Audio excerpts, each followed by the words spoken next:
And we acknowledge and respect the Indigenous peoples within whose traditional lands we are meeting today.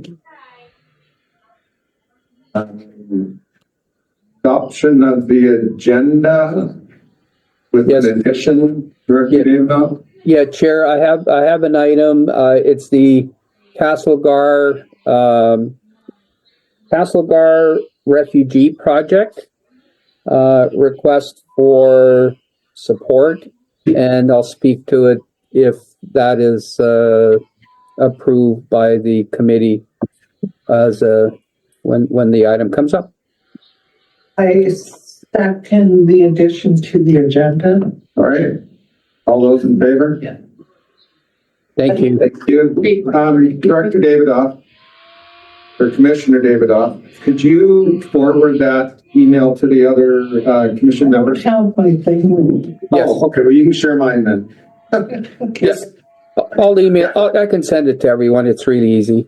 Okay. Okay. Thanks. It won't matter if we don't have our devices with us. Yeah, it doesn't matter. That's true. Okay. Yeah. I've got it here anyway, so. Yeah. Okay. So moved. All those in. Robson Recreation Society, I'll ask you to introduce yourself. Lori Watson, I'm the treasurer of the Robson Recreation Society.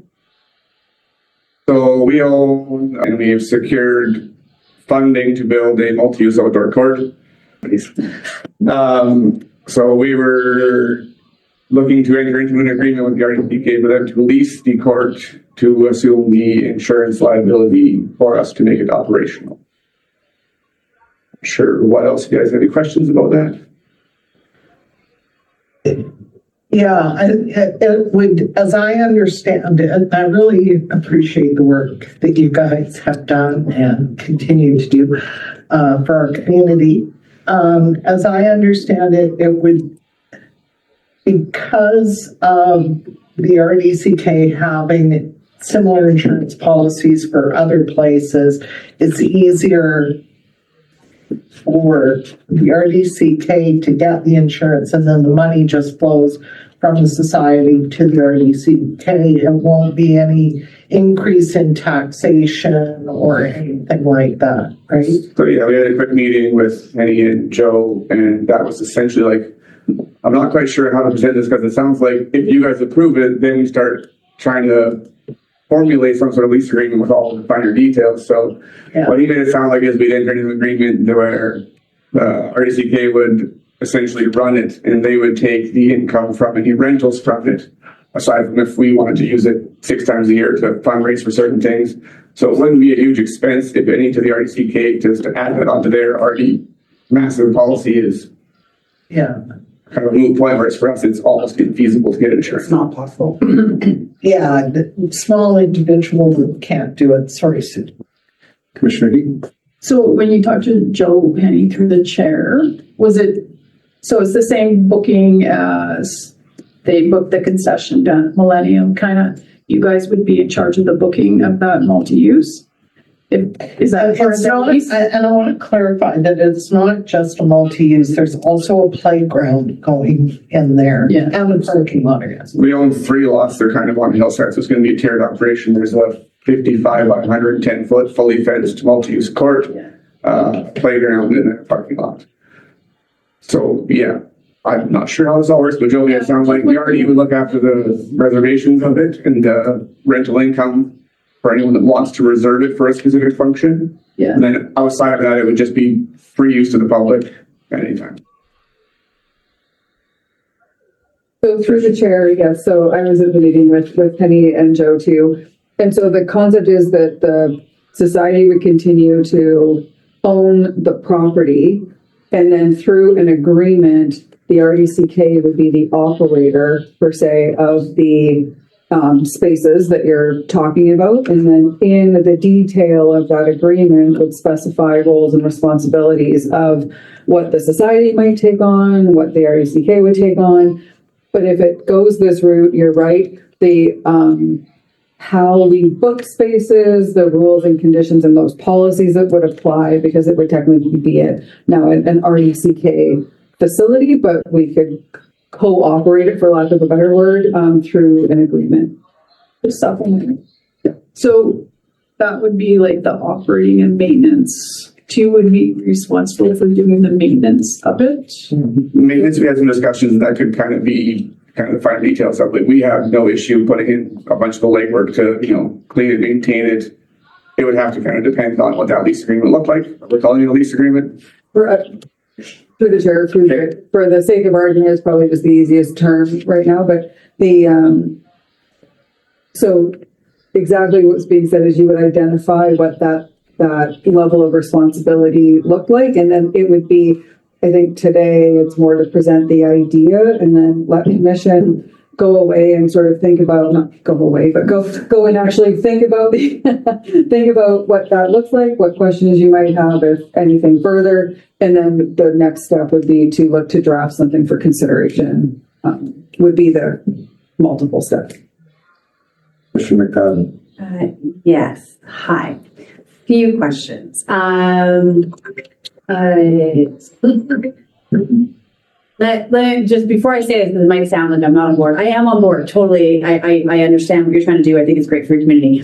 Logistically trying to figure out some of those pieces. So one would be is, yes, we would need clear lines of who's responsible for what, who's responsible for the maintenance, for the expense, all of those things, and for renewal of an asset that now, if we're going into a lease agreement, because that has to factor into our budgets. If we know we've run into this a lot on the city side, right? Like you have now infrastructure that no one thought about who's replacing it when it needs to be replaced. So those would be things I'd want to know. The other thing I would like to kind of get a sense from you guys is that if we went this route and now we become a part of the bookers, are you prepared, and is your community prepared, what that actually means when it plays out? The RDCK booking is very different than probably what you're doing at your Robson Hall, right? What can and can't be done is very different. The procedure of it is quite different. So it's not as simple as someone has a keys. Oh, you want to use it tonight? No problem. I can go.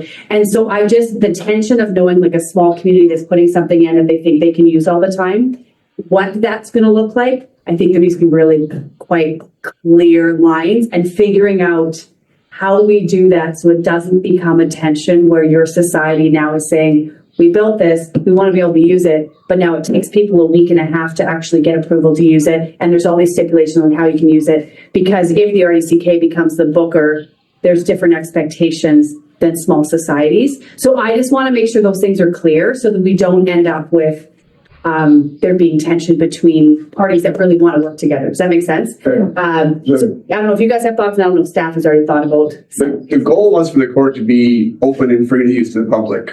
Okay. Within set hours. And then just the ability to reserve it for private functions. So it should be like the old Castlegar tennis courts or anything like that, where it is just wide open from hours to hours for anyone to go there and use, just with the option of reserving. Okay, that makes more sense. Okay, I feel better. Just wanted to make sure that, Sure. No, I was just going to say that these guys, Andy's got his hand up. Okay. This group had every intention of managing it themselves, doing the maintenance themselves, doing all the work themselves, and would have done that had it not been for the problem with insurance. To be perfectly honest, we'd still rather go that way, but it's just not feasible. It's not, you can't. And so, all this work has been done, all the fundraising's been done. It's, now there's this hurdle that we need to get over in order to open what I think will be a really good facility for the community. Yeah, we throughout this process got letters of support from a whole bunch of youth sports groups, the school, everyone. We put it on Facebook. There was 100 and some comments, not a single one of them negative. So it's very sought after and desirable. I think it's just insurance. Yeah. Commissioner Davidoff. Yeah, thank you. Hey, Wes. Hey, Lori. The two questions. The first question is that basically, if we take this on, we are legally the operator. Is that correct through the chair? To Trish? Through the chair, yes. Yes, so this would become then part of our RDCK inventory of assets. Is that correct? Through the chair, I believe so. I'm not 100% sure, Director Davidoff. I don't exactly know how that works or if there's a way for that to look different. So I don't want to chime in incorrectly. Okay, and I have one last question, Chair, if that's okay. Go ahead. Yeah, so this is interesting because we have a lot of these things happening throughout our sub-region. Would this then qualify for community works grant funding because it is an RDCK operated facility?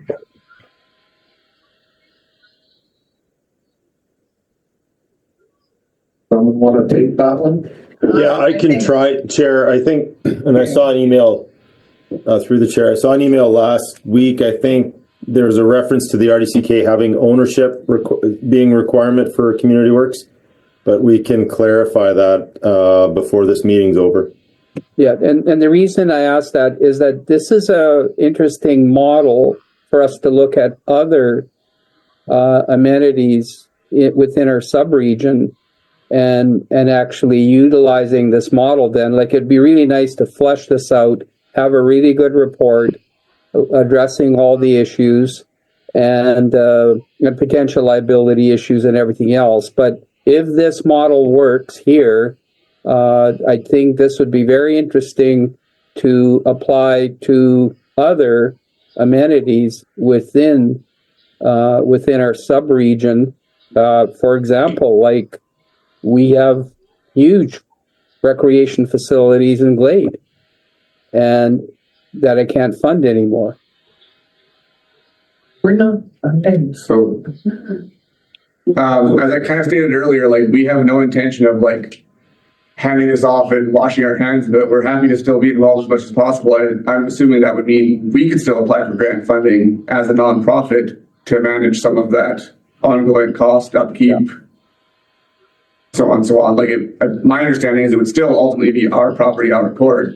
If you guys lease it, assuming that would still make it quite feasible for us to apply for all of that funding, pay for a lot of the upkeep, the infrastructure down the road as it ages in time zone, and so on and so on. Yeah. We're hoping to still be as involved as possible, kind of thing. Yeah, Wes, the key thing here is that we're looking, this is kind of a bigger question than just what your ask is, because we're looking at a way to support other amenities like this within the sub-region. And I'm hoping that this, if we can do this successfully, then I think we could transfer this model to potentially other recreational amenities that could use this type of support. So that's where I'm going. So it's kind of bigger than just the conversation on this one amenity. So thank you very much, Chair. Thanks. Question through the chair to staff probably. Does it change if we're now looking at leasing it and it coming on our insurance? Does it put any stipulations on what type of playground equipment, what type of materials they're using that then would fall? Like, I know for the city to do it, I maybe you already had these conversations, like our city expectations is different than a school district expectations, was it different than what you're putting in like a private or community? Do we know those nuances? I just don't want you guys to get too far down and then realize that this isn't something that we actually can. Have you already had these conversations? So after our last meeting, it was literally a day we plugged in and ordered all the equipment for it, and I held off on that because exactly that. We want to wait until, if this goes ahead, when we get into that lease agreement, we have to then, yes, play by all the RCK rules, make sure the equipment is to whatever standard they want, so on and so on. It's supplemental, yeah, thank you. I just wanted to make sure that you guys didn't get too far down and then all of a sudden it was something we weren't good It's actually. real close. Yeah.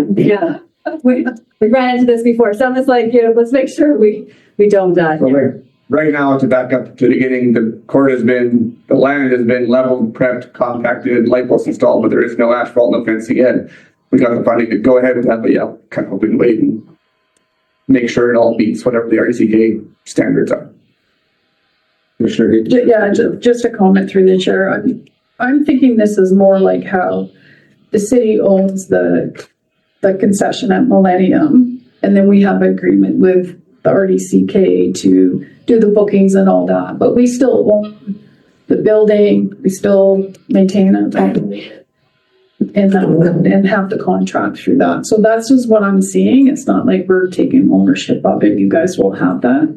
And just another comment, I'm hoping that we can get a decision soon, because the longer we wait, the prices are gonna go up, and there's probably gonna be tariffs on some of your stuff. I will start doing tomorrow. Yeah, and so, you know, that's affecting a lot of things, and it's a lot of playground equipment comes from the states, unfortunately. Yeah, so, anyway, just, so I would think, like, our next direction through the chair would be, how do we move this forward? Like, Well, I think you just need to provide staff direction on exploring what a lease agreement, I'm assuming that's the right words, Yeah. could look like, and bring it back to the commission. do we need a motion on that? Yes. Are we allowed to do that with a delegation Yeah. sitting? No. No. I was gonna say, we'll discuss it under new business. Just thank you very much for coming and being so prepared, because you had answers to most of the questions, which is awesome. Been at this for a while. And yeah, and I know the other three have said it, but I'm fully supportive. I look forward to, you know, seeing it open, and hopefully we can get through all these hoops, but congratulations on the job well done so far. Awesome. You're almost at the finish line. Just don't trip. Yeah, don't trip, exactly. But thank you. Thank you. Anything else? No, No, great. You're welcome to stay. It's so, I don't get to discuss right now and do your vote or whatever you're gonna do. Now, do you want me to sit back there now?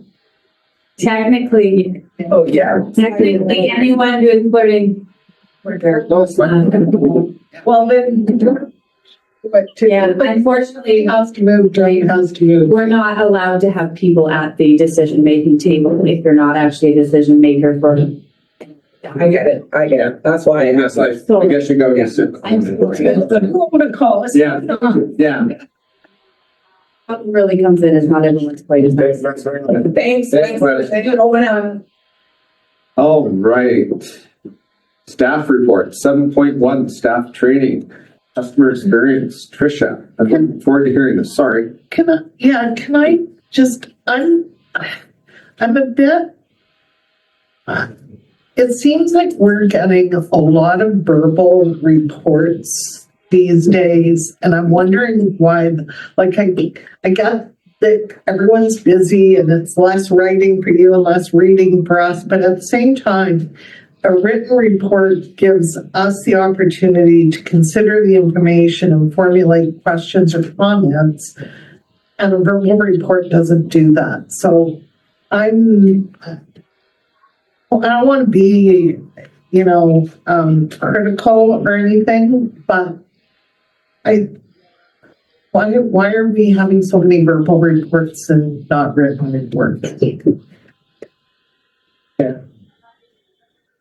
I don't have an answer, but I look forward to hearing it. Clear answer for this one, because we debated this a lot. So one is that the only reason this is on your agenda is we happen to know this has been a topic of conversation at this commission table, differently than we've seen at any other commission table. So out of courtesy to you, I thought you might be interested in knowing where that was at. But the more comprehensive report, once we get through the next two modules of this training, would actually go to all rec as part of a more comprehensive report, because it actually is dealing with a district-wide initiative. It's not actually just for this commission. So that's what this one is about. And I think the other ones might make sense too. So if hold that thought, but that's why it's a verbal report today, because I don't have a lot to share in writing, and really the comprehensiveness of it is actually in June. Okay, So that's what that's for. thank you. So the brief update on that is that the training has gone under two modules so far. So I think at our last meeting, we talked about the consultant that we hired to work with us, and there's now a core group of staff that represent Nelson, Creston, Castlegar, and different staff within each of those staff teams. And we've done the first 2 modules in April, and then the next 2 modules will occur in May. Some of the information that we took out of the first 2 modules, we then took to, we have what we call all staff training days. So where you might have recalled that there was a day that the Castlegar complex was closed to the public. Likewise, there was one closed in Nelson and a day closed in Creston. And we took what became our draft service promise to the larger staff team for feedback and I'll call it consideration, but more to say, how does it resonate with you? How could you live into this? And then we're bringing that all back to the consultant, this working group. So that's where we're at. It's been, I would say, well received by certainly the working group. And I think the staff teams that participated in the 3 communities appreciated. There's some interesting comments that came back that in the more comprehensive report we'll share kind of what people initially thought about what that looked like, but we're also ultimately going to try to share how this all fits into broader work plans. And so it's felt very premature to give you too much information, but enough to tell you that it's underway. All right, any questions? Councillor Heaton, or Commissioner, sorry. That's okay. That's good news. Can you tell us what the 2 modules were? Well, sure. Through the chair, one was a bit of a workshop on sort of what the project is all about. So that was a half-day workshop with everyone. And then the second day was the first working group where you actually spent time throughout the day developing what would become this draft service promise. So that was and it's interesting how some people took the word promise and liked it, didn't like it. Some people preferred it should be a mandate, a statement, vision, any number. So it's interesting how people get into as I'm sure you can appreciate, the semantics of wordsmithing. But it was the concept of it, I would say, overall resonated with people. So that's where we're at. And the next 2 modules now, with all of this feedback, actually get developed and customized for our needs. Nice. Anyone else? No? Thanks, Trish. Thank you. Look forward to hearing more about it, so. Yeah, great. Right, next up is the programming update from Tia. Hello. Through the chair, can everyone hear me okay? Yes. Okay, thank you. Good afternoon, everybody. I'm here with your quarterly programming update. So when I presented last all-rec meeting, I presented the programming goals for 2025. And so today's quarterly programming update will speak to some of the highlights in that report and how they align with the programming goals. So as we go into speak to accessibility to services, we had 64 new participants in our swim lessons out of the 223 that we saw in the winter, which was quite a bit more than what we've had in the past. We actually ended up having 53 on the wait list, which is showing really good demand for our swim lessons. So we're very excited to see that. We also we're gearing up to launch our adapted swim lesson program for spring, so that now that we're into spring, we're starting to see that get a little bit of a kickstart. So that's been exciting.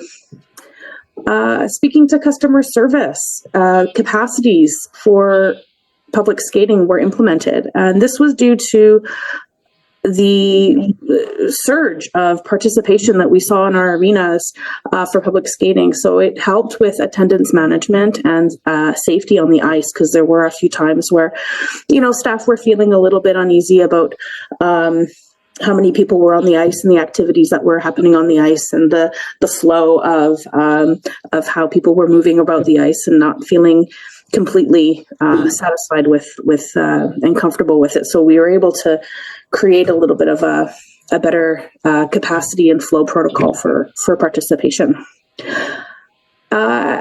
Standardization. So we are doing better tracking for our arena programs to support our more accurate reporting. And that is part of our goal in the whole data collection project, to make sure that our data input is just as good as our collection strategies. And community connections, we have had an increased interest in specialized and themed camps. We started to see this last year in the summertime, but we were able to utilize local talent in the area through a expression of interest that we put out to everyone in the regional district. And there were quite a few from Castlegar that took that offer up, and we were able to utilize their talents, and we're gearing up to utilize them in the summer for our summer camps. So that's been pretty exciting that way. People we normally would not have known that they would even be interested in working with us in the local community. Fiscal responsibility. Because of that boom in swim lessons, we did see we did exceed our revenue for what we had budgeted compared to last year in aquatics. But on the flip side, our lifeguard training courses saw only a moderate uptake. So we are keeping an eye on that in order to, because that plays a really big role in our succession planning of making sure that we always have a good steady flow of incoming lifeguards. Before I move on to programming financials, are there any questions? Not seeing any, Tia. Fantastic. I'll move on. So programming financials, nothing that stands out really, really big with over year to year here. We're pretty on par with the previous year. We did see the program participation higher in aquatics and the arena. So you will see a little bit of a jump from 2024 to 2025, which is really actually just great news. As we move into user fees, we did see a small increase in admissions in the winter season, both admissions and memberships, actually. This is actually a trend that we are starting to see in some of the other facilities as well. So that's good to see that people in general are starting to participate a little bit more. But there wasn't a single demographic or type of membership or anything that's really responsible for the increase. It was just a blanket. There was an increase everywhere in all aspects of admissions and memberships. So that was nice. We'll continue to keep our eye on it and see how it trends throughout the year. In facility rentals, room and pool rentals are down for 2024. The lease agreement with the food service provider did reduce the amount of kitchen rentals we do for events, so that number of hours is reflected in what you see as far as rooms is concerned. But in talking with staff and some experiences that they've had, they see that the opening of the conference center has moved some business over and is a likely contributor to why you see the numbers the way they are for this winter. So what does that mean for us moving forward? Well, based on the information that we receive for winter, we will obviously monitor the new adapted swim lesson program as it unfolds this spring. We're going to continue to research and enhance our visibility and our general interest in youth programs through some targeted promotions, meaning schools and specific groups that would likely be interested in partaking in these types of programs. We're going to explore new ways to boost our interest in leadership across the district. Kristen also did see a similar decline in interest, but with a better simplified version of our funded training program that we're launching in the next couple of months, we hope it'll feel easier to apply for funding and to those who also cannot afford the funding as well.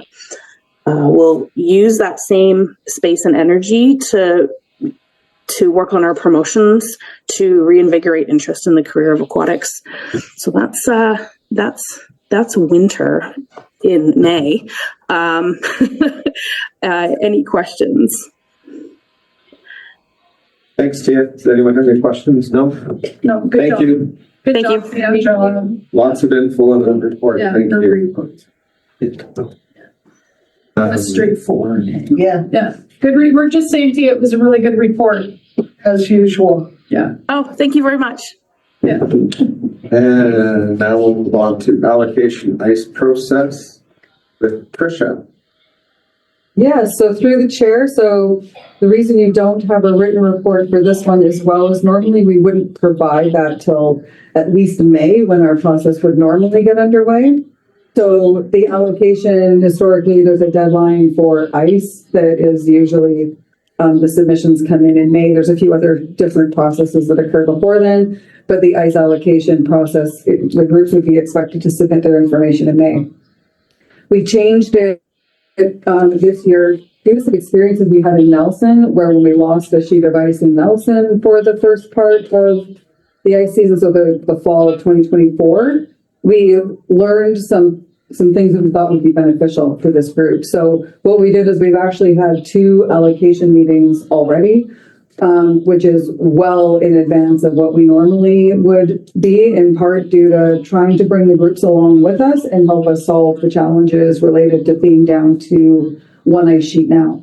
So approximately, I think it was about 3 weeks ago, we had our first meeting with all the user groups were called together and basically said, this is the state of the union. This is what our process is going to look like. It's going to be different next year. We want to engage with you differently over the next, I guess would be roughly about, say, 7 weeks or so. So we met with them first. It was, I would say, very well received. Craig and Tia and a variety of other staff were also present. And then we've also met now with the youth groups. So that meeting happened about a week and a half or so ago. Met with them to try to get a sense as to what their ask is going to be, because in our allocation procedure, they have priority over other uses, such as like adults. And what was really great about that is we had the Rebels representatives, figure skating, minor hockey. I think that was it in the room. And it was just great to watch them try to all problem solve together, try to figure out what each other's needs were. They were able to give schedule information to the Rebels representative, who was able to then take that information and take it to the league and say, here's some blackout dates for tournaments and other activities, such as a figure skating competition, the winter games. So there was lots of benefit of getting this rolling, or seemingly benefit getting it rolling early. And then our next correspondence will be to go to the adult groups and let them know this is where we think we're at now. And then, of course, there's lots of little processes all the way along that these groups are going through, like registration dates and other details that can start to shift what their request is, but at least it starts to put the picture together long before you're trying to react to the submissions that come in. So I thought you might, again, know what some of the challenges have been related to ICE here for the last, well, I guess ever since the announcement of the Pioneer, that you might appreciate knowing before you hear it from someone else what the process has been at this point. So I'll open it up for questions. Councillor Heaton. Thank you for that. I appreciate you guys. Commissioner Heaton, first to be, yeah, fainted in. I appreciate you guys going out and doing that, earlier than ever. So when do you think you'll have that allocation done? Like you'll meet with the adults and probably some other groups, and then when do you think you'll start scribing that out? Yeah, so through the chair, and Craig, certainly feel free to chime in as needed. So the goal right now would be we would hold, at least have a conversation with the adult groups. There could be some that literally just say, I'm not even going to bother coming to a meeting. I just can't, that ISTEM isn't going to work for us. But we want to be able to bring them back and then bring everybody back together as well one more time before that final submission date, if possible, so that then we have everybody has an understanding of what everybody's doing. Because we've been delivering some pretty hard messages to people to say, if you request ICE, you better be planning to use it. If you book ICE, you better be planning to use it, because you're impacting your request, and our ability to allocate is impacting a whole bunch of other people if you're making requests that you suddenly think you don't need. So I know that message is being heard loud and clear, and certainly through the youth groups for sure. They're working really hard to try to support one another, and also to maximize the available use. And just to give you an idea, the minor hockey representative that was there at the youth meeting came with multiple draft schedules, big erasers, multiple pencils, and was ready to like just start moving stuff around. But it's going to be difficult for them. There's no doubt about it. It's and they're giving up programs and services, recognizing that they just can't do it all of what they've been doing to this point. Well, good to hear that you guys are out there and everybody's trying to work together under the situation. Any other questions or comments? Thank you. Oh, go ahead. Yeah, Please. just a comment. Just want to pass on, if you can, to those groups. Not that I think it'll be super well received from the city right now, but that's okay. Pass on our thanks. Like, just we understand. Like, their thanks for trying to support one another, even if we still obviously disagree on decision making of that was being made. But just we do really appreciate it. We knew when we made the decisions, everyone around the table knew that this was going to be a really challenging season while we figured out if we have a second sheet of ice, what the second sheet of ice is, and this whole season of not having a second sheet of ice. So please pass on our gratitude for them working together, and that we do understand the pain points that we put them in, and don't take that lightly. So please pass on.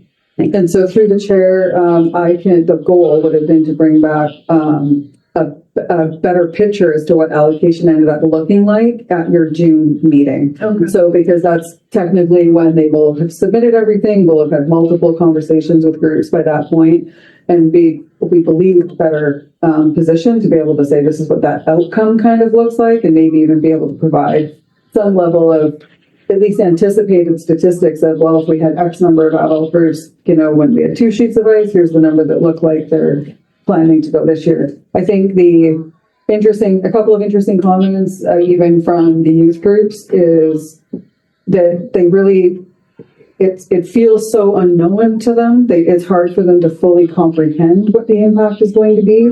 They don't know if people will go, boy, if my child has to be on the ice at 6:15 in the morning on a Tuesday, and that's my only option for hockey, well, maybe that doesn't work for my family. They don't know what the impact of those decisions are. So they really feel that this time next year, they will have a much better picture of what a sheet of ice looks like. Thank you, Tricia. I echo what Commissioner McFadden said. Just let them know that the commission appreciates they're working with the team here for the ice allocations, because I know it's not easy. But yes, thank you. We'll do that. Oh, and looks like you're up again. Engagement and staff communication. Well, so this is the one that I believe the commission requested to have on the agenda, more so than what my plan to talk about. So I think you had some questions about how we communicate with staff on the engagement project. Yes, there was some concern about their ability to actually communicate the message easily and quickly. It's easy for them to just go, well, I don't know, well, so-and-so, and it means that your work is stopped. Just wondering, did they have access to talking points, the ability to direct to the website for the full report, all of those things? Yeah, so through the chair, Sarah's on the line too. She can jump in as needed. I assume she's back there behind her Next screen. her black screen and name. So yes, we send out, so throughout the entire project, you may recall that much of our frontline staff were involved in everything from, disseminating information about community meetings. They may have collected surveys. They certainly had information about directing people to the website. There was a clear direction given to directing people to the website out of fear that people may misrepresent information. So we wanted to make sure that they were actually getting the information that was in the reports. Certainly people like Sarah and I were available as needed to support them. I think my guess, I guess, is my Tricia thought, is that many of these staff, this is a really important project to them too, and they were heavily invested in the previous projects related to anything to do with this building. And I think in some cases, not unlike some of the public that we've talked to over time, the anticipated outcome of the project is that there's action, that we're doing something. And of course, we know we're doing something, but the doing of revisiting, our first step of looking at establishment bylaws and options for funding is not very exciting for some people. It's not the thing that you go, oh, wow, this is so exciting, and it's, invigorates me. And so sometimes I think there's a misunderstanding of what that step is and the significance of it compared to maybe what people hoped or wanted. And I think you're seeing a little bit of that on the staff side. Again, that's a Tricia anecdotal comment. We believe we gave people a lot of option. Sarah and I also produce a monthly report from the client services side of the department. That's relatively new. That started in January, where we actually highlight everything, even back to your commission reports where needed. So, Sarah, I don't know if you have anything to add to that. Yeah, just through the chair. In addition to the manager's report that has the information, the website to go to, that they can direct people to, we did provide key messages to staff that they had access to. Whether that was circulated, whether that was used, I am unclear, but there was opportunities for staff to have those key messages available to them. Thanks, Sarah. Commissioner McFadden. Yeah, I think learnings from the process for myself would be, and I think I was a little unsure what that process we kind of talked about was going to be until it happened, and then realizing that it's different than some of my other experiences in that we didn't really circle back and give a full presentation on this is actually what we heard. We expected people to go read that report and distill it down on their own. Mm-hmm. And that to me, I think is a big gap that we need to own and not do next time. Because when we had, which is part of the reason why the city, this is also our city residents. So I sit here with 3 different hats, Rec Commission Director and city. And so I'm like, my city residents, I need to do them a service, what they're expecting. They're expecting that even if we've gone out and talked to them, we're going to come back and reiterate what we heard from them. We're not expecting you to give us more input, but we are going to tell you, this is what we heard. These are exactly our next steps. Here's the reason these are our next steps. And I don't think that was very clear from this table. You had to go find that information for it to be clear. And so when we invited Tricia to come to the city council and give that full presentation, and there was those questions, and there was, okay, here's our next steps. Here's what's happening. It has been tremendously helpful. The input we got from that, from the city side residents was, oh, now I understand. I didn't really get the report before, but now I understand. I think next time we need to make sure we do that I know it's not for more input, but there's a really good point. I'm bringing it back so people who want to hear can hear someone who doesn't read these reports all the time, explain it to them. What does all of this mean? This basically means that Area J and the city of Castlegar say, yeah, top priorities are walking track and arena, and they're willing to spend $150 on an average for $500,000. This is actually what that information, that report means. We didn't really do that around this table, and I think we probably next time need to think through how do we distill all that down and give it out to the information. It also brings another layer that we don't record these meetings, which makes, I don't know, that becomes a challenge because on the city side, it has been so useful to have that kind of thing and then say, hey, go watch it. Here's the time, here's the date, go watch it. You can actually watch the whole conversation. You can watch us explain it to you because we take for granted, this will be my last thing, I know I'm ranting. We take for granted that we sit and read these reports all the time and know how to distill that information down. Mm-hmm. And I don't think we understand that the average person who isn't in these kind of spaces don't often know how to do that. And so we owe it to them to help them through that process, even when we think it's super clear. Because it might be really clear to us, but it doesn't mean it's clear to someone who never has to read a report and understand what these numbers. Anyways, just thoughts. since it got put on here and Thank could you. open it up for thoughts. Yeah. Sure, interesting. And just further what Commissioner McFadden was saying, you know, I think all around the table, we want the staff to succeed, the frontline, the customer service people, everything. And I agree with what Commissioner McFadden said. Like, sometimes you just need to have that final piece of paper saying these are the learnings that we had, these are our next steps. Because I brought this, actually, I sent this in because I've had people that work here approach me and saying, what happened? Like, we don't know, and I don't think it's up to them to fully read the report, understand it on their own time, and then communicate that with the public, right? So I just think there's learnings here, some tools that we should be using in the future when we have something this big, because there really are eyes and ears in this community, and if they're feeling like they kind of got hung out a little bit, we need to fix that, remedy that a little bit. So that's why I have to have it on the table. So it's all good, right? Yeah. Did you have any comments? Sure, Hennigan? No. Okay. All right. Thanks for that information. And yeah, we just like Commissioner Heaton Schuster-Bedoff said, we need to give the people the information so they can provide answers or ask for help if they don't understand it either. And, you know, that they're comfortable. So, thank you. All right. Moving on to new business and 8.1 arena reflective barrier. Craig, please. Through the chair,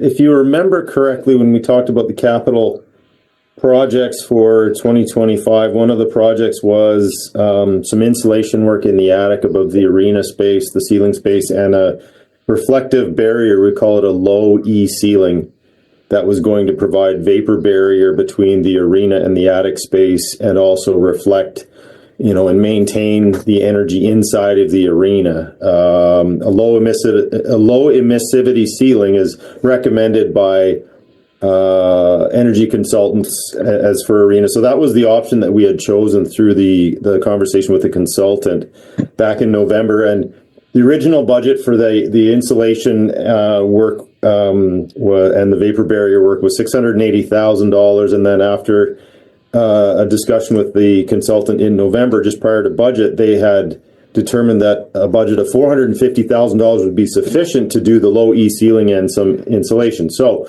we set that as the budget, and we set to, once the budget was approved, we set to issuing the tender for the low E ceiling. And we put and we were tendering the insulation portion separately because the low E ceiling has to happen first as the vapor barrier, and then we can remove the old insulation and provide new insulation and install new insulation. So that was a sequential thing. But the challenge was that the bids that came back on the low E ceiling were, well, the one bid that we received was significantly higher than we had anticipated. And so the one bid that we did receive would have put the low E ceiling in and of itself near the $450,000 range, all costs, including consulting and project management. So knowing that we had two options, we could award that contract and then come back to the commission and request more money for the insulation, or consider an alternative. We considered the alternative, knowing that there are other project risks related to the structure itself that we're not completely sure that we'd be able to complete either of those projects without some additional money required for structural improvements, enhancements to the roof. So I'll come back with some more details. I think the letter from the structural engineer would be a little bit, I mean, it's too technical for me. I'm not saying anything about the people in the room, but it's a bit of it's like a lawyer's letter where it says the structure isn't necessarily sound, but we don't recommend against hanging something from the ceiling. Anyways, we're not going to award that tender. We're not going to award the contract for that tender. What we're going to do with the low E ceiling and the insulation is package those together in a different form and maybe explore a different vapor barrier solution than the low E ceiling. and come back to the commission for a recommendation in the fall. It could require a request for more funding if the consultant is able to do a better cost assessment on that option. And then we'll come back to the commission for a request for funding and award of that contract at the right time. Great. Any comments or questions on that report? Not seeing any. Thanks very much. Oh, Yeah, Commissioner David.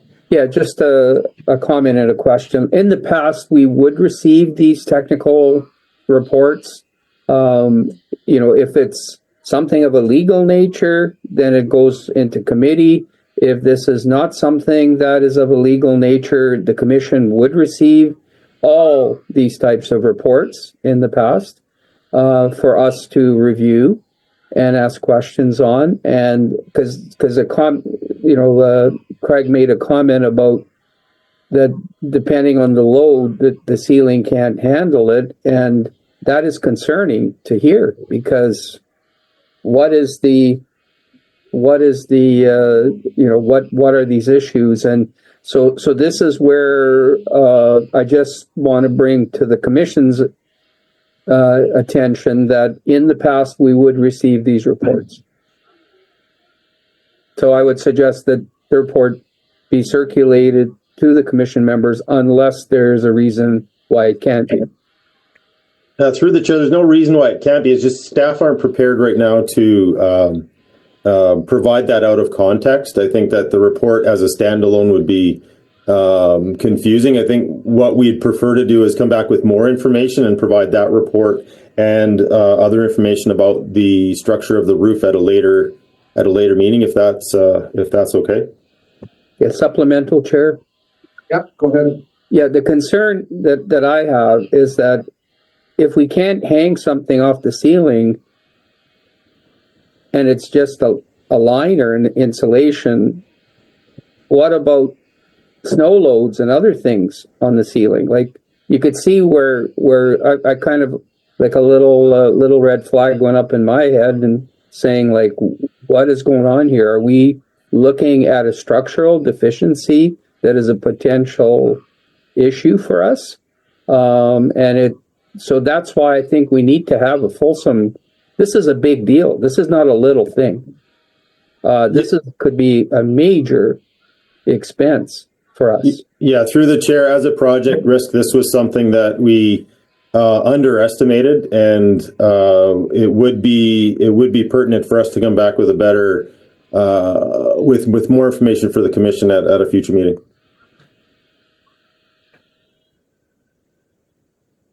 I'll just make a quick comment, and then I know Commissioner Heaton had a question. We had to replace the rooftop unit at Safeway with the exact same size, same weight unit.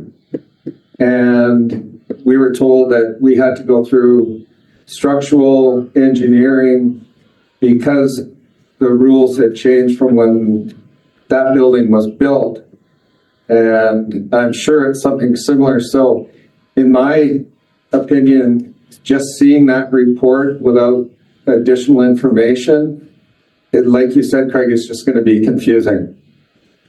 I would prefer for you to come back with all the information so that we could actually have it all at once rather than look at it and be unnecessarily worried about something that may not be an issue. Yeah, through the chair to Director Davidoff, and it isn't, we're not trying to obfuscate or not be transparent. I think I just want to be sure that if we were to send that report without any other context, it would be maybe misleading. I think that as it relates to this project as an unknown risk, that's why we're erring with caution and looking at other options. And we'll come back to the commission with, conversations about the structural integrity of the roof and the safety, and then also about how we can complete this insulation project. Chair, can I ask a timeline question? Yes. Yeah, when does staff anticipate coming back with a comprehensive report to the commission? Through the chair, it would be before the end of summer. Okay, thank you. Thank you. And just mine was just gonna be what you just said, like, yeah, let's wait, let's not jump to conclusions, let's wait until everything is before us with some options and we go from there. Yeah, so appreciate that, Craig, to bring a report off with all the information, definitely. Thank you. Any other comments, concerns? All right. Thank you very much. Let's move on to 8.2. The rooftop replacement project contract award. Through the chair, we've tendered the replacement of 2 rooftop units at the complex, and the bids came back with one contractor being the low compliant bid, and it fits the budget. And I apologize for the lateness of the report, but there is a written report that was drafted with a recommendation to the board that we award the contract to Venture Mechanical for $112,113.79 to supply and install 2 rooftop units. One of those will be installed essentially at service S222 at a location in the building commensurate with that service, and the other one in S227 in and around the aquatic area. And so the report, we received 4 bids: Venture Mechanical at $112,000, Quality Air $141,000, Kootenai Mechanical $141,000, and Trainer Mechanical $182,000, and they were bidding on the same style of unit, and so the low compliant bid was Venture Mechanical. The budget for these was $150,000, so including the consulting, engineering, architectural, and project management, we will be under budget as well. There's approximately $37,000 rebate from Fortis on this, so we will get a really good rebate once these are installed, given that they're dual fuel units. So the $150,000 will be supplemented with another $37,000, and so we'll be to the good on this one. So that's staff's recommendation. And I don't know, Chair, if you have the report in front of you, but the recommendation is that the board award the rooftop unit replacement project to Venture Mechanical Systems Limited, and that the chair and corporate officer be authorized to sign the necessary documents to a maximum value of $112,113.79 plus GST, and further that the cost for the project be paid from Community Services S222 Castlegar District Community Facilities, Recreation Parks and Leisure Service, and S227 Castlegar and Area Indoor Aquatic Center Service.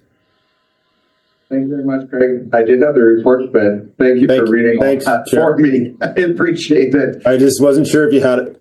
Yeah, Commissioner Pendergrass. Option number 1 that you just read out, saving me the trouble of doing it too. Yeah. We have a second. Second, sorry. All right. I have a question.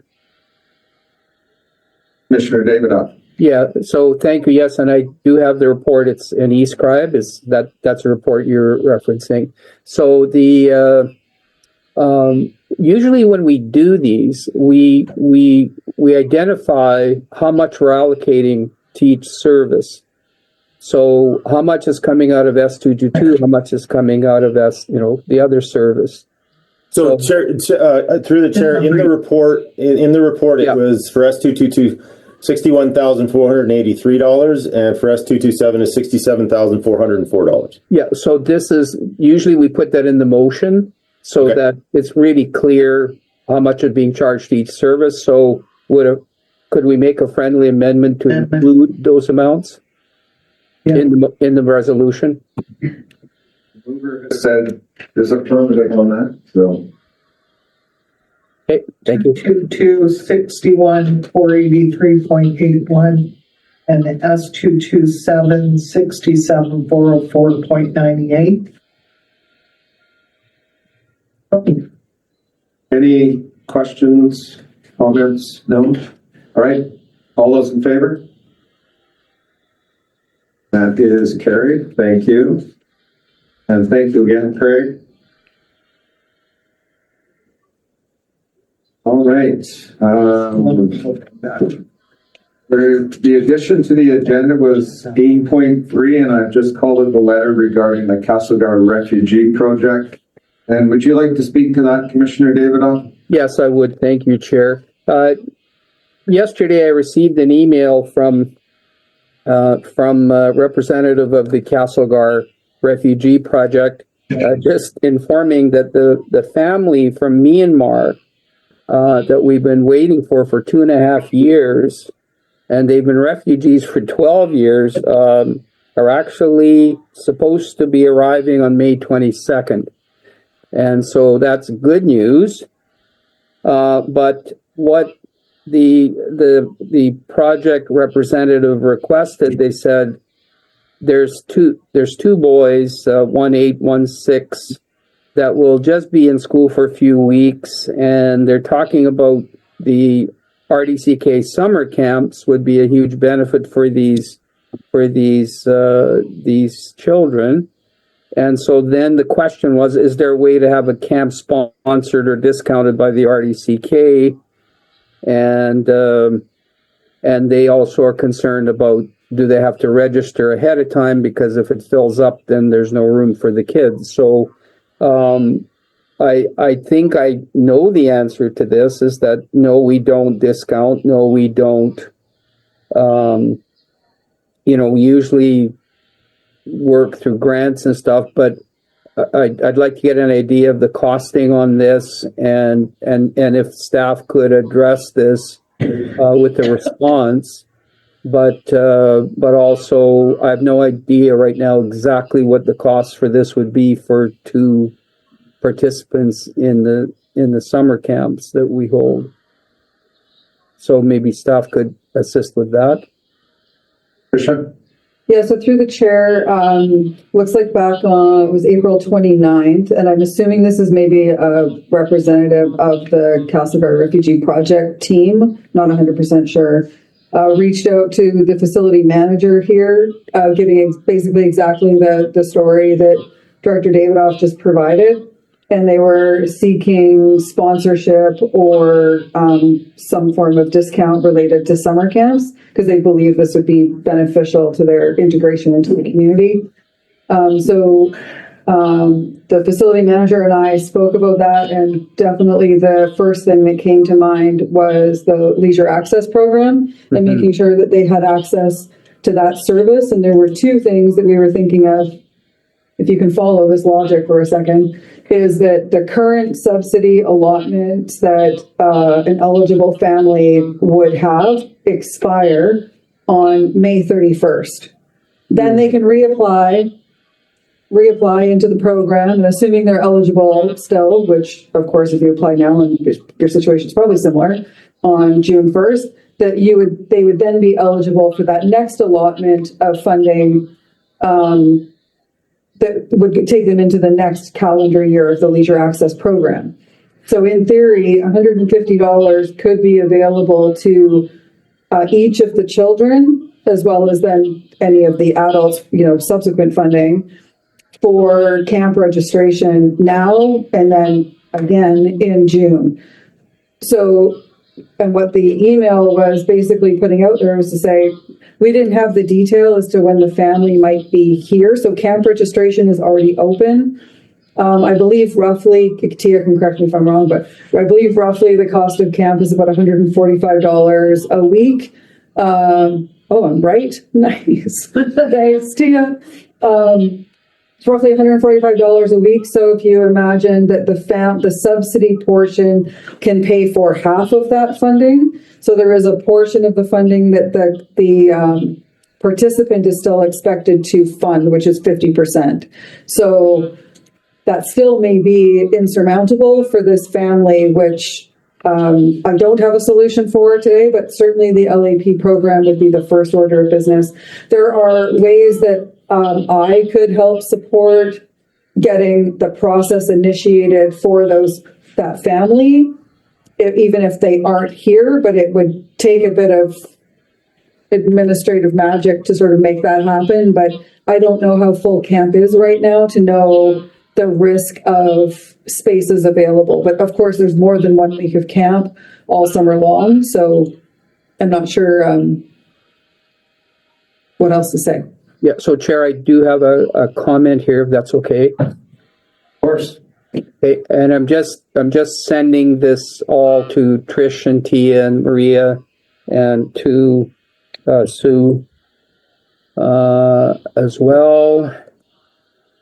And so it's not big money, and to avoid any delays or anything else, if staff could respond and with the LAP piece, but for that amount of money, I think, Annie, would you and I be like if it's $150 a kid, I mean, we could do a grant if that's what it takes to make this happen, because we supported this project for 2.5 years in different ways. Commissioner Davidoff, as I'm acting as Commissioner Hanegraaff's administrative assistant today, and she's utilizing my electronic device, could you send it to me as well so she could? They emailed you already got. You already have it. You already have More updated stuff. I'm disappointed. So, If we'd like to send to you. Okay. so, and I may have missed what you said, Andy, while I was just feeling so left out.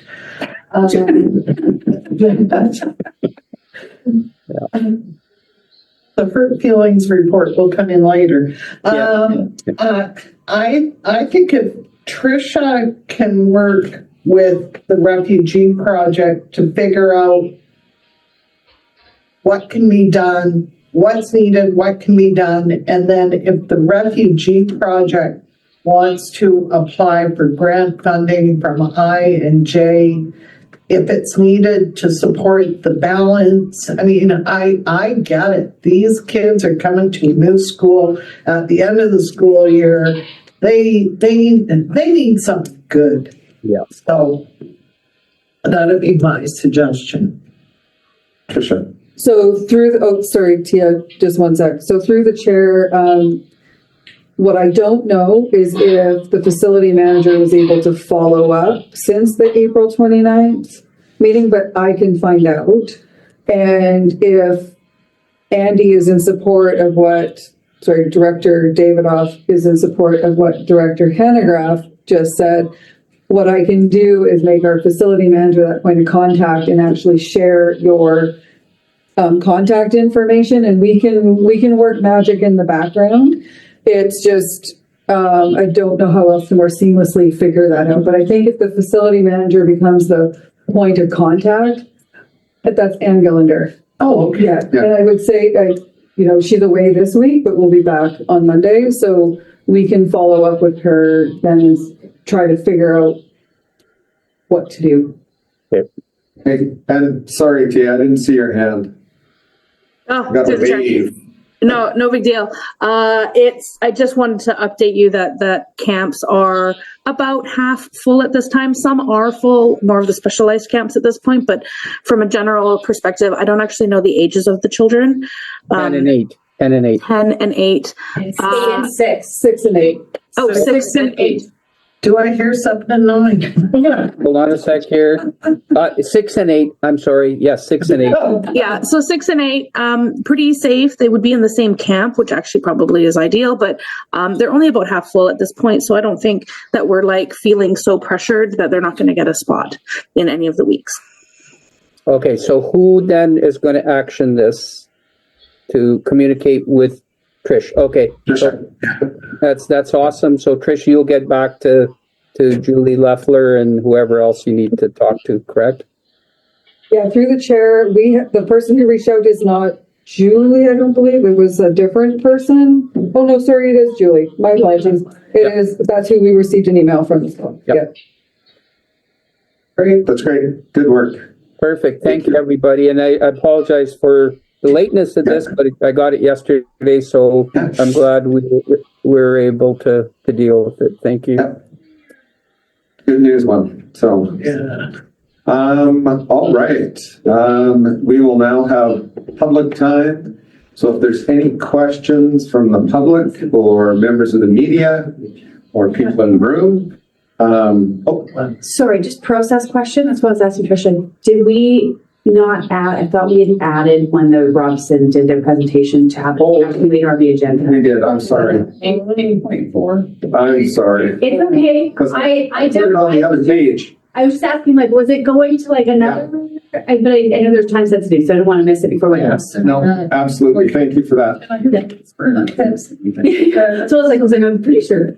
Commissioner Hanger. Yes. So I think what we need, you can correct me if I'm wrong, the direction be given to staff to explore, a lease arrangement to enable the insurance to happen for the Robson Rec Society.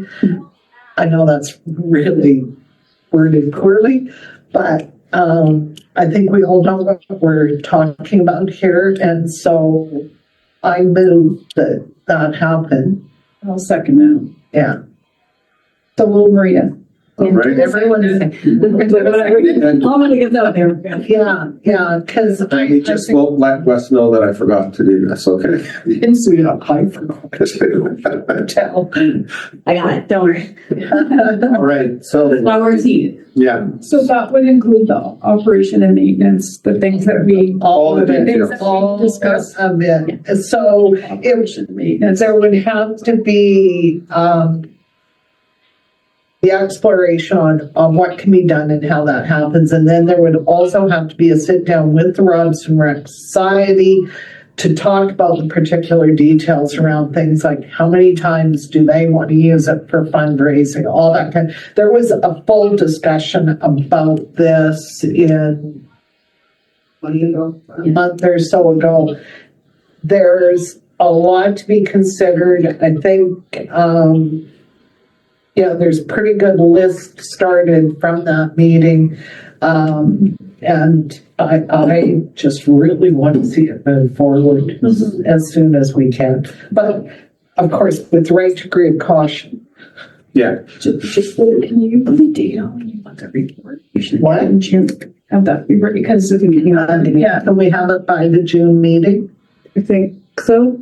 Okay, How's that for? that would be that's great. very, Yeah, because just talking time is of the essence for. Yes, I'm just Yeah. aware of that. Yeah, I think all seriousness, yes, we will aim to. Yeah. Get something. There's a lot to be covered, and you'll have to meet with, I think, the Robson Rec folks too. all right, all those in favor of the motion? Thank you.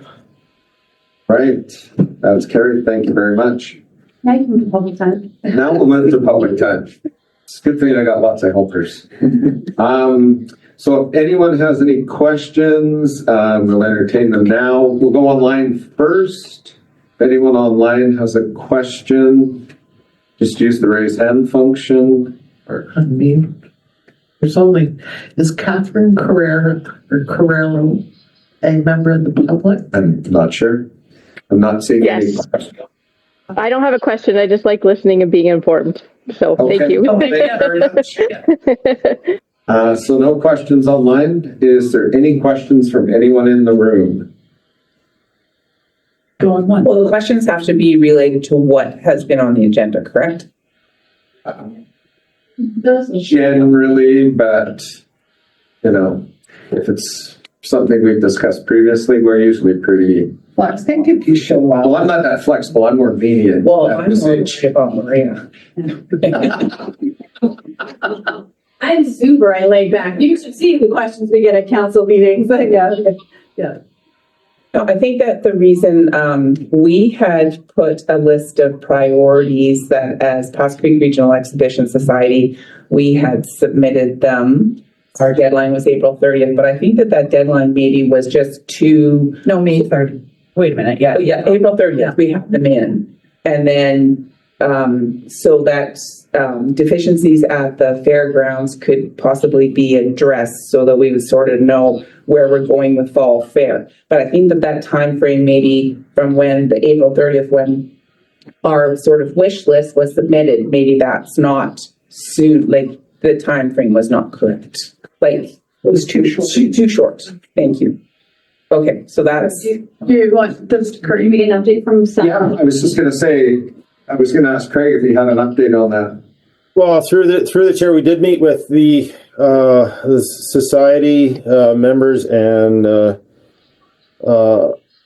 Director Hanegraaff and Carrie Gaynor and myself, and we talked about how we could work towards ensuring the fall fair could take place, given that there were some improvements and some work that had to be done. We did talk about how it is feasible that we could complete some of the improvements and not complete others, given that we weren't sure of the financial implications and not having a concise budget for that at this point. There was a little bit of uncertainty, but we did come to a consensus that the society would provide us with a list of those need to have done things prior to the fall fair happening, and then we received that from them as per the timeline, and then we were going to get back to them before the end of May as to what was feasible. And I think we've actually, given that we've got a couple of electricians on staff, we've actually been able to go out and do some of our own assessments and some of our own preliminary work. So right now we're just, about a week into it, and it's been about 3 weeks since we met with them. We're making progress on doing an assessment and doing some of the work required to make it so that the space is safe and then amenable to hosting the fall fair, so that we can let the Exhibition Society know at the earliest possible convenience that they can make a decision. Thank you. Yeah, the only thing I would follow up with that, like, it was really clear at the meeting that there is a desire, a really strong desire for the fall fair to go forward, because it is such a community event that, I mean, we just can't lose that.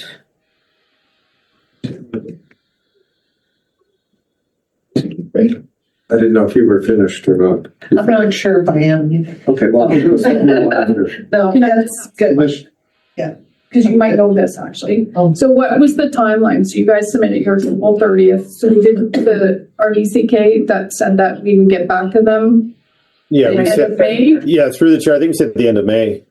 And, Yeah. and so we've got a few weeks yet, but we are making progress on some of the low hanging fruit, shutting power off, that kind of a thing, doing inspections on lights, and we probably will have a plan by the end of May, and we'll be able to communicate to the society the feasibility of running the fall fair. Where, as Director Hanegraaff said, that's our goal, is to not have a year without the fall fair. So we'll work diligently on getting to a yes, and then if we need to, come back to the commission for any funding required if necessary for some material work there. We don't anticipate there being a lot, and we do have money in the parks budget to do some work out there. We're just not, if we reprioritized or reconfigured the budget and made that a priority, then we could come to a solution to get the fall fair going. So maybe can I suggest for the June meeting that we get an update of where we're at and what's happened and what still needs to be done, just so we have a paper trail, a report of it. Yeah, through the chair, I'll work with the parks manager on getting a report to the commission. Thanks, Mr. Stanley. Can you remind me when the fall fair is? Third weekend in September, so I'm trying to remember if that's 21, 22. Yeah. Okay. The end of 21. Is there any other questions? Thank you very much. Now call, well, let's see, what are we gonna do here? Yeah, in the opinion of the board in accordance with, but I'm gonna read this and then recess the open meeting. You're doing great. Yeah, I'm following my page. Opinion of the board in accordance with section 90 of the community charter, public interest so requires that persons other than directors, alternate directors, delegations, and staff be excluded from the meeting. And further, in accordance with section 90 of the community charter, the meeting is to be closed on the basis identified in the following subsections: 91 and 90C. So I'll now call for the recess of the open meeting. So moved. All those in favor? Thank you very much. You guys so much. Hopefully it had high entertainment value. Really. We tried. Well, we were told at our CDT grant stuff that we were a fun group, so. So Larry Jinx way more fun, right? Yeah, that's true. Thanks for coming. Thank you. Thank you. Right. All right, we'll move into, we'll, Still got. yeah, you're gonna have to Three little dots. remove them. Yeah. Three. Server. You had the, in the host tools. There it The is. three little dots in the corner of Observer. You go to the actual, oh, that'll work too. The green one. The green, yeah. You gotta go over to the remove where it says remove. Yeah. There you go.